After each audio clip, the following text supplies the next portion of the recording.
Kaptai human and girl empowerment through inclusive education in সিএইচটির মতবিনিময় সভা অনুষ্ঠিত হয়েছে।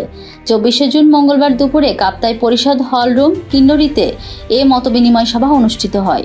এতে প্রধান অতিথি হিসেবে উপস্থিত ছিলেন কাপ্তাই উপজেলা নির্বাহী কর্মকর্তা মোহাম্মদ রুহুল আমিন। এ সময় তিনি বলেন, পার্বত্য এলাকায় রাঙামাটি পার্বত্য জেলা পরিষদের এই প্রকল্পটি শিক্ষা প্রতিষ্ঠানের ক্ষেত্রে গুরুত্বপূর্ণ ভূমিকা পালন করেছে। আমরা গ্লোবাল অ্যাফেয়ার্স কানাডাকে তার কার্যক্রম বাড়ানোর জন্য আহ্বান জানাচ্ছি।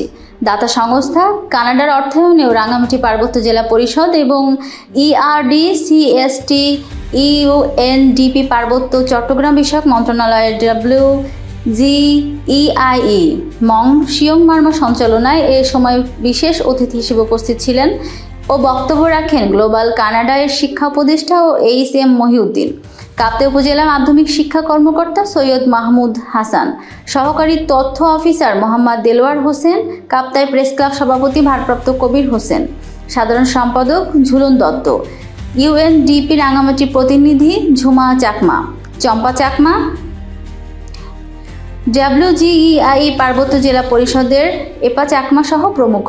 এ সময় বিভিন্ন সরকারি দপ্তরের প্রধানগণ, শিক্ষক, গণমাধ্যম কর্মী, NGO প্রতিনিধি সহ অনেকেই উপস্থিত ছিলেন।